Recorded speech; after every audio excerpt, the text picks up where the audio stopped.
81% battery health भएको set यो iPhone 13 128 जीबीमा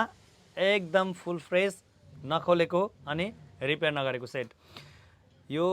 81% battery health छ त्यही भएर यो सेट अरूभन्दा अलिकति सस्तो छ ब्याट्री हेल्थ कम भएर बाँकी तपाईँले नखोलेको रिपेयर नगरेको कुनै पार्ट्स पनि चेन्ज नगरेको फोन सेटमा तपाईँले यसको चार्जर कभर ग्लासहरू सबै पाउनुहुन्छ राम्रो कन्डिसनमा नखोलेको रिपेयर नगरेको बरु ब्याट्री हेल्थ अलिकति कम भए पनि केही हुन्न भन्ने साथीहरूको लागि एकदमै राम्रो कन्डिसनमा आइफोन 13 आएको छ 128 जीबीमा 81% ब्याट्री हेल्थ भएको सेट यदि तपाईँलाई चाहिन्छ भने प्रोफाइलमा WhatsApp नम्बर रहेको छ सम्पर्क गर्न सक्नुहुन्छ यदि तपाईँ बुटुलभन्दा बाहिरको हुनुहुन्छ भने क्यास अन डेलिभरी फोन तपाईँको हातमा परिसकेपछि पैसा दिने गरी फोन पठाइदिन मिल्छ अर्डर कन्फर्म गरिदिनु पर्ने हुन्छ सुरुमा 1000 पठाएर बाँकी तपाईँले फोन पाइसकेपछि तपाईँको हातमा फोन परिसकेपछि चेक गरेर पेमेन्ट गर्नु मिल्छ यो फोनको रेट तपाईँलाई यसको चार्जर कभर ग्लास सहित मात्रै 48,000 48,000मा तपाईँले फोन पाउनुहुन्छ चाहिन्छ भने सम्पर्क गर्न सक्नुहुन्छ